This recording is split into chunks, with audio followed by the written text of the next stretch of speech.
Fala galera, beleza? Beleza, professor Salgado na área. Então, gente, começando aí o nosso semestre, na nossa primeira aula nós vamos falar um pouquinho, não só um pouquinho, mas bastante sobre os primórdios da administração.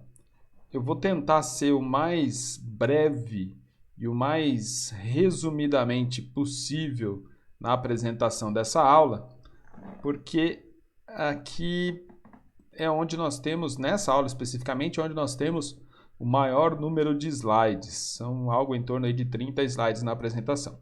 Então eu vou tentar ser bem objetivo, bem rápido, para que o vídeo não fique muito longo. Começando, né, a falar um pouquinho do desenvolvimento da administração, a administração ela se desenvolveu dentro de um contexto histórico, né, que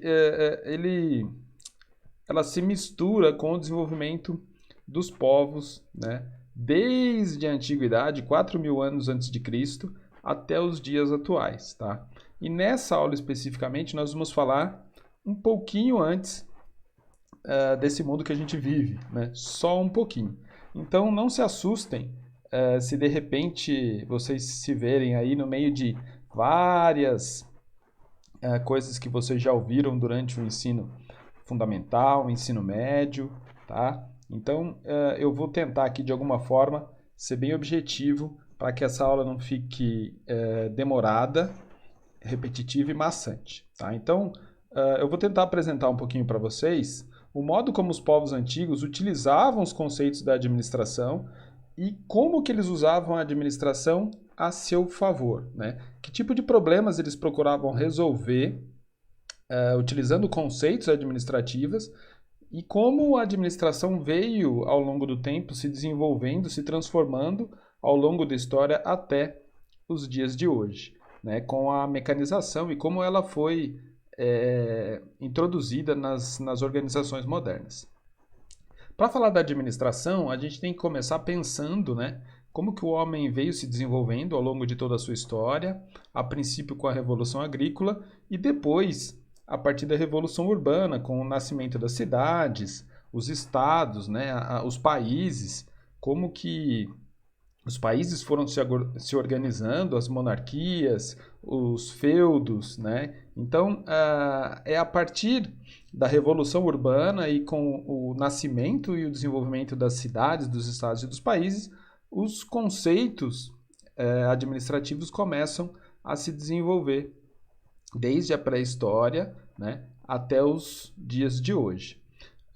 Os primeiros relatos, né, de normas e de questões administrativas nós vamos ter por volta de 3.000 anos antes de Cristo, na Suméria, na região onde viria a ser o Iraque, né, onde os primeiros colonizadores da Mesopotâmia começaram a formar sociedades constituídas de pequenas comunidades autossuficientes, interligadas e que tinham um processo muito desenvolvido de irrigação.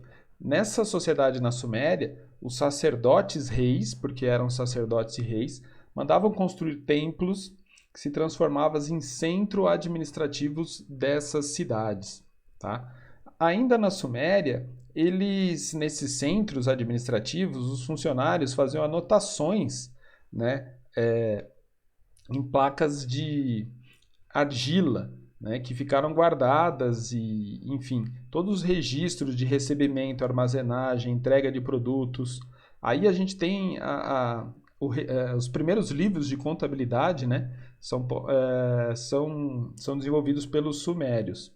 Junto com a aritmética escrita, os sumérios criaram a administração pública e os funcionários começaram, ali começa a história da burocracia, né, os procedimentos legais na gestão pública. Depois, a história leva a gente para o Egito, cerca de 3.000 anos antes de Cristo, quando o Egito foi unificado, por conta das inundações do rio Nilo, né, e isso tinha um determinado ciclo em que acontecia, os egípcios eles começaram a pensar numa administração e num planejamento de longo prazo. Até então, a mentalidade era voltada mais para o curto prazo, para agricultura de subsistência, para a organização dos centros para eles se sobreviverem. E com o desenvolvimento das teorias administrativas no Egito, aí nasce a ideia do planejamento a longo prazo. Tanto que eles foram tão planejadores que eles criaram um calendário solar de 12 meses, 30 dias e, opa, não podemos esquecer, dos 5 dias de festa. As pirâmides do Egito, né, são algo assim que até hoje ninguém sabe ou a arqueologia explica como que ela foi construída, né, para ser mais específico, mas ainda tem gente que não acredita que foi o ser humano que fez, continua dizendo que é coisa de astronauta, né, de alienígena, e que provavelmente, se foi construído pelos alienígenas, até os alienígenas trouxeram, né, muito de administração para a construção e para a gestão daquela obra, né? Porque a maior pirâmide, que é Kelps, ela foi feita de 2 milhões e 300 mil blocos de pedra, cada bloco com peso médio de 2,5 toneladas. Estima-se que aproximadamente 100 mil pessoas trabalharam na construção da pirâmide, né, durante 23 anos. Tá? Então é algo que os homens fizeram, né, e mesmo que tenham sido alienígenas, tá? Aí houve muita administração, muita gestão, inclusive gestão de pessoas, para conseguir organizar todas essas pessoas para construir algo tão grandioso. Cerca de 2.000 anos antes de Cristo, na Babilônia, os sumérios, né, eles entraram em decadência, foram dominados pela Babilônia, e as placas de argila da Babilônia guardavam registro das transações comerciais, e eles tinham muito controle disso. Aí surge a ideia da prestação de contas, né, que é o que a gente chamaria hoje de accountability. E aí, na Babilônia também vem a história do olho por olho, dente por dente, né, o famoso Código de Hammurabi, que é o código do rei babilônico, que contém 282 regras. Essas regras, normalmente, elas estão relacionadas com a prática do comércio, tá?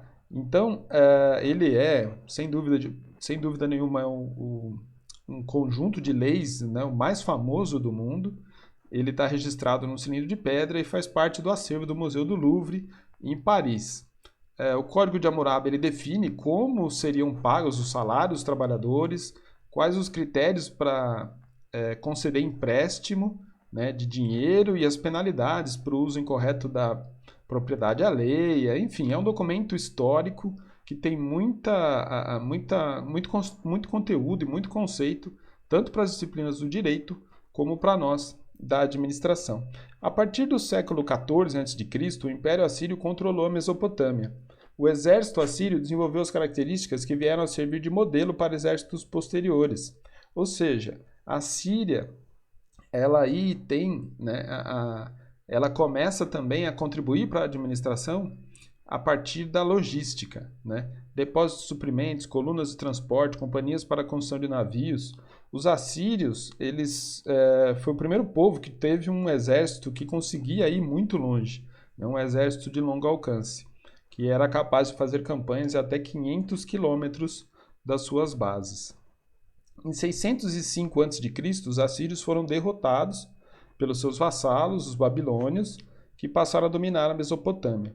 Os babilônios gostavam de cores, né? Então, além de enfeitar tijolos, ladrilhos, fazer todas aquelas coisas coloridas, eles usavam as cores para controlar a produção e estoque nas fábricas de tecido e nos celeiros. Então, eles usavam um sistema de cores parecido com o sistema de cartões Kanban que a gente tem hoje para controlar a produção dos fios das tecelagens, dos tecidos, né? Então, um fio azul era numa semana, na outra semana era o fio vermelho, e enfim, eles usavam as cores para controlar o tempo que os itens ficavam no estoque.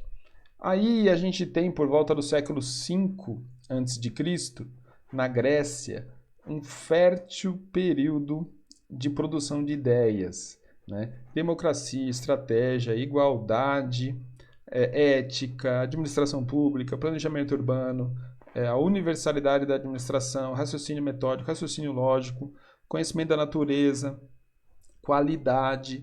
Muitos assuntos foram discutidos pelos gregos. Nós temos aí, né, na Grécia, Platão, que ele é um dos mais influentes pensadores do mundo até hoje.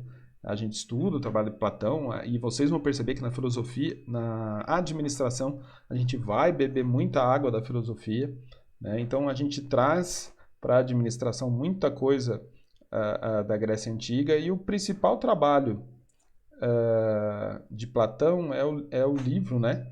A obra dele é a República, onde ele discute diversas ideias. A República, principalmente, o que é discutido é a questão da justiça. O Platão, ele ainda trata de muitas coisas, como a organização, a forma de governo, o papel dos dirigentes, as competências necessárias para diferentes profissões. Então, é algo que também contribuiu muito para o desenvolvimento da administração e contribui até os dias de hoje, né? E contribui em que sentido? Falando, né, de necessidades humanas, quais são as necessidades do ser humano, desenvolvimento de competências, que hoje está muito na moda e muito forte, assim, a gente falar de gestão por competência, educação por competência, né, o princípio da especialização, a questão da própria educação, entre muitas outras coisas que era discutida na Grécia Antiga e que tem Platão como um dos seus precursores dessas ideias, tá? Aí a gente muda um pouquinho de cenário e vai para a China. Na China nós temos aí Confúcio, que é um pensador e filósofo chinês, que traz para a gente a questão da meritocracia, né, e começa a falar também para a gente da questão da seleção do trabalhador por meio de exames de qualificação, ou seja, ele começa a fazer teste para selecionar os colaboradores, os funcionários. Mentsu, ele dizia que o povo era a peça mais importante de uma nação, em seguida a agricultura, e aí ele também trazia a ideia da profissionalização para a administração pública, que não devia ser qualquer um que devia administrar o Estado. Aí nós temos o famoso Sun Tzu, que escreveu o livro A Arte da Guerra, que até hoje é lido por militares, administradores, estrategistas, né? É uma obra muito rica do filósofo e estrategista chinês, que até hoje contribui para a administração. E aí em 221 a.C., Shi Huangdi unificou a China e começou a construir a Grande Muralha, outra obra fantástica, gigante, né? Além disso, ele conseguiu padronizar a moeda no país, a escrita, as leis, né? A questão de pesos e medidas. Então, tem aí um grande arcabouço administrativo para conseguir fazer a gestão de tudo isso. E aí também nós vamos mudar um pouquinho de cenário, vamos para a Índia, né? Tem um filósofo, professor, foi conselheiro real do Império Maurya, o nome dele é Kautilya, né? Vocês vão ouvir sempre barulho aqui no fundo, né? Ele é considerado um gênio, assim como Maquiavel, e é muito comparado com Maquiavel, né? Ele escreveu textos brilhantes em relação à administração, e um desses textos é o Arthashastra. Arthashastra, decorem comigo. Arthashastra, que foi escrito por volta de 300 anos antes de Cristo, né? O Arthashastra é um tratado que aborda diferentes assuntos.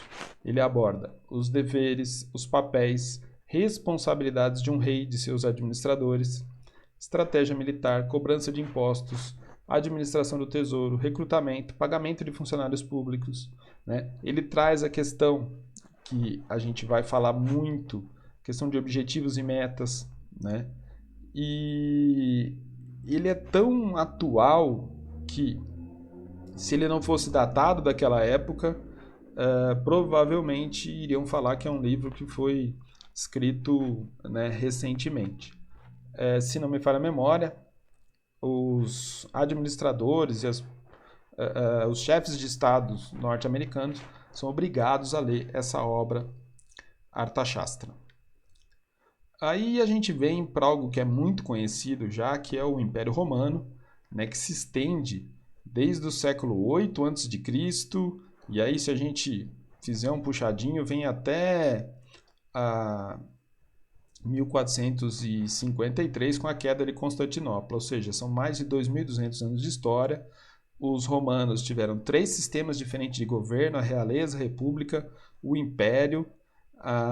Roma sempre praticou a democracia direta, ou pelo menos tentou, né, ter uma democracia direta, e é lá que tem a base das instituições democráticas modernas, né? Todas as criações romanas são embriões das instituições modernas, tá?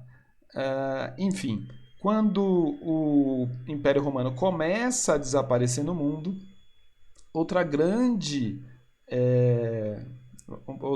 instituição, vamos dizer assim, imperialista começa a escrever sua história, que é a Igreja Católica, né, que herdou muita coisa, muitas tradições administrativas dos romanos, né, principalmente para fazer a gestão do seu território e se expandir, né. No terreno político, a administração geográfica ela mudou para um sistema feudal, que ficou ali, que durou por volta de 4 séculos, né? E o trabalho ele começou a ser organizado em guildas, né? Que eram algumas associações que foram criadas de empresários do mesmo segmento e para controlar a produção, distribuição de bens. É mais ou menos o que a gente tem hoje, que nós chamamos de cooperativas. E só para falar um pouquinho mais da Igreja Católica, a Igreja Católica ela conseguiu, né, e as organizações modernas, elas conseguiram também extrair isso do Império Romano e da Igreja Católica, que ela criou uma organização extremamente simples, eficiente, que tem alguém que manda lá em cima, que é o CEO da igreja, que é o Papa, né? E ele tem toda uma estrutura hierárquica embaixo dele, né? Uma estrutura ainda que é utilizada em muitas empresas. Você tem lá o Papa, o CEO, como se fossem os diretores, né? Os cardeais. Embaixo, numa outra linha, os arcebispos, os padres, os diáconos. Aí tem lá embaixo, e alguém deve conhecer aí, algum coroinha. Então, a estrutura da Igreja Católica, ela é de cima para baixo, né, muito bem organizada e funciona muito bem, tá? Ela serve de modelo para diversas organizações e essas organizações começam a incorporar esses princípios e normas da Igreja Católica. E aí, seguindo ainda a história, nós temos a virada da Idade Média para a época do Renascimento, né? Assim, as organizações e práticas administrativas também passam por grandes transformações, e é nesse período que começa a se consolidar e surgir o Estado moderno, né? Os barões feudais perdem o poder e começam a nascer os países, as cidades e os estados, e as pessoas começam a se concentrar em grandes contingentes urbanos, e quando as pessoas começam a se concentrar em poucas cidades, vamos dizer assim, né, e essas cidades começam a crescer muito, os problemas começam a ficar mais complexos, né? A gestão dessas cidades começa a ser mais complexa, então você precisa aprimorar as normas administrativas do Estado, e aí a administração também começa a ganhar corpo nesse sentido. Com o Renascimento surge o que dá um pontapé inicial aí para o capitalismo, que é o mercantilismo, né? Vocês estudaram isso muito na escola, aí, no ensino médio. O mercantilismo, com o mercantilismo surge uma burguesia. Essa burguesia ela se transforma em comerciantes, banqueiros, e esses comerciantes, banqueiros criam e desenvolvem famílias ricas, né, que começam a se organizar em empresas, em sociedades anônimas, como está no texto, né? E essas sociedades anônimas, essas famílias, começam a desenvolver atividade econômica, né? E aí no mercantilismo que nasce, né, o capitalismo moderno que a gente tem hoje, porque também surgem a figura dos intermediários, dos agenciadores, né, de matéria-prima, de mão de obra, começa a surgir também, já existia, mas começa a questão do empreendedor, né? Então, esses negócios começam a funcionar de maneira interligada, né, em redes, e é a partir desse pontapé mercantilista que o mundo começa a desenvolver a produção e a comercialização de bens. Os capitalistas começam a acumular capital, a acumulação de riqueza, ela também necessita de uma gestão mais aprimorada, e tudo isso vem de uma determinada forma a mostrar os caminhos que o mundo teria a partir do desenvolvimento do mercantilismo e, por fim, do capitalismo. Um apêndice, aí, uma parte que a gente precisa fazer aí nesse sentido, nesse cenário, é falar um pouquinho de Veneza, né? Veneza era uma cidade que era muito rica, dominada por famílias e por comerciantes que tinham muito dinheiro. E aí nós temos um exemplo do Arsenal de Veneza, que na época era a maior fábrica do mundo, né? Tinha uma força de trabalho, mão de obra, que variava entre 1.000 e 2.000 operários, isso em 1570, tá? Ela foi capaz de construir e preparar para combate 100 navios em 2 meses. Tá? É uma eficiência que hoje em dia a gente poderia comparar a uma fábrica de automóveis, né, do século XX. Então, só fazendo uma parte aí, falamos um pouquinho de Veneza. Falar um pouquinho também da reforma protestante. A ética protestante aí, ela funciona como a base do capitalismo moderno, e a reforma protestante ela traz a questão do individualismo, do empreendimento, né, da pessoa como um empreendedor, e que a responsabilidade dela de criar riqueza é dela, né? E tira esse indivíduo da submissão à Igreja Católica. João Calvino enfatizou que o homem não tinha controle sobre o que passasse além da vida. Calvino e Martinho Lutero enfatizavam o trabalho duro como forma de melhorar a situação pessoal e beneficiar a comunidade. Então nós vamos ver, tem uma obra chamada A Ética Protestante e o Espírito do Capitalismo, de Max Weber. Ele explica muito bem como que se dá essa transição, tá? Do modelo feudal para o mercantilismo e para o desenvolvimento do capitalismo, com essa base cultural da reforma protestante. Seguindo, então nós temos toda essa história até chegar na virada do século XIX para o século XX, né, a Revolução Industrial, e com a Revolução Industrial, que nós temos lá no século XVIII a criação da máquina a vapor, depois nós temos a energia elétrica, né, enfim, a organização, né, das pessoas depois da Revolução Industrial muda, né? Nós já tínhamos uma crescente mudança das pessoas do campo para as cidades, né? Essa urbanização. Então, existia aí uma quebra, uma ruptura da estrutura social da Idade Média, né? A aplicação da tecnologia nos processos de produção já é crescente, já é uma realidade, né? Começam a máquina a vapor, é uma descoberta de uma nova forma de energia elétrica, né? E aí os capitalistas começam a procurar novos mercados. Nós temos desde o século XV as grandes navegações, né? Procurando novos caminhos para as Índias, do descobrimento da América. Então, todo esse contexto mundial, né? Vem a desenvolver várias ciências, e a administração ela vem se apropriando de coisas que não eram delas, mas ela vem construindo o corpo, né? Até os dias atuais. E aí a grande sacada para o desenvolvimento de tudo é a substituição do modelo artesanal de produção para um modelo industrial de produção. Nós vamos falar um pouquinho mais disso nas próximas aulas, mas é aí que está a grande sacada do negócio, né? Você fazer com que várias pessoas façam o trabalho de uma pessoa só, e aí você ganha escala, ganha eficiência, ganha produtividade, e tudo isso é o que faz acelerar o desenvolvimento da administração e do capitalismo no mundo. A Revolução Industrial, então, ela provocou o surgimento das fábricas, o aparecimento da empresa, né? E quais foram as mudanças, então, que ela fez com que acontecessem na época?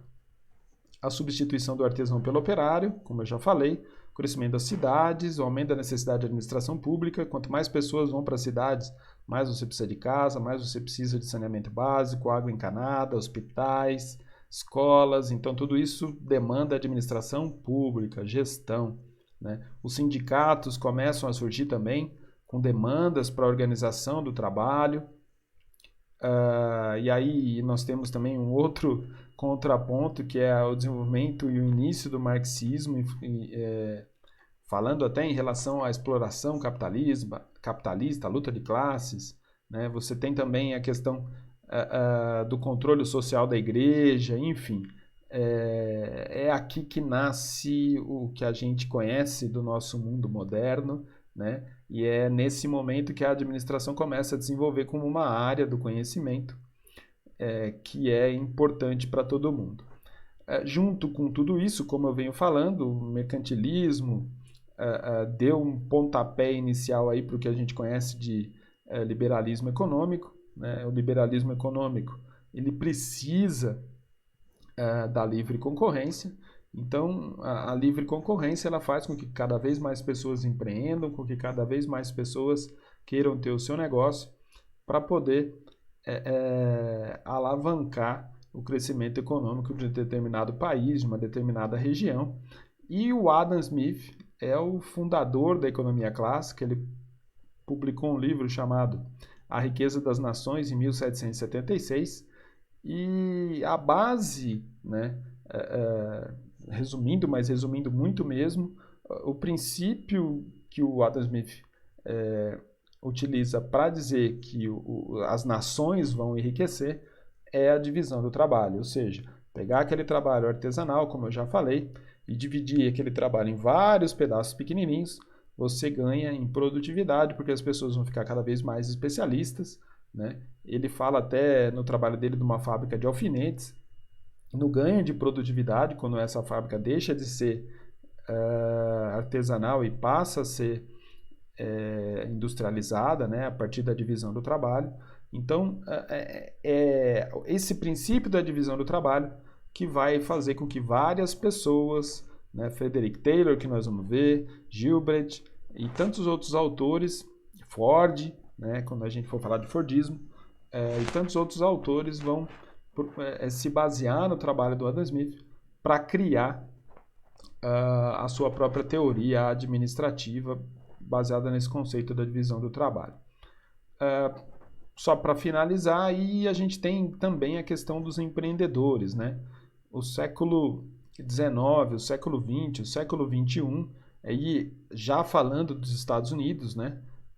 E os modelos que nós vamos estudar daqui para frente são modelos que nasceram e que foram implementados nos Estados Unidos. Pode ser que eles não tenham nascido nos Estados Unidos, mas eles foram implementados em grande monta nos Estados Unidos.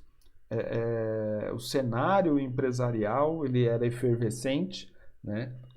Essa questão do crescimento das cidades, o processo de industrialização, a construção de estradas de ferro, de trens, a necessidade de habitação, de alimentação, de roupa, tudo isso fomentou o desenvolvimento de indústrias, de comércio, do segmento de serviços nos Estados Unidos, né? Uma região de base protestante, né? Então, é de lá que a gente vai beber, o mundo todo vai se apoderar das teorias administrativas que se desenvolvem lá a partir da virada do século XIX para o XX. E aí nós temos o desenvolvimento das teorias das escolas, das abordagens da administração mais modernas. Então, pessoal, eu tentei resumir o máximo que eu pude para que o vídeo não ficasse tão grande, mesmo assim ele fica um pouquinho mais extenso, mas enfim, é isso aí. A gente se vê daqui a pouco na nosso encontro virtual Tira Dúvidas e até lá. Tchau!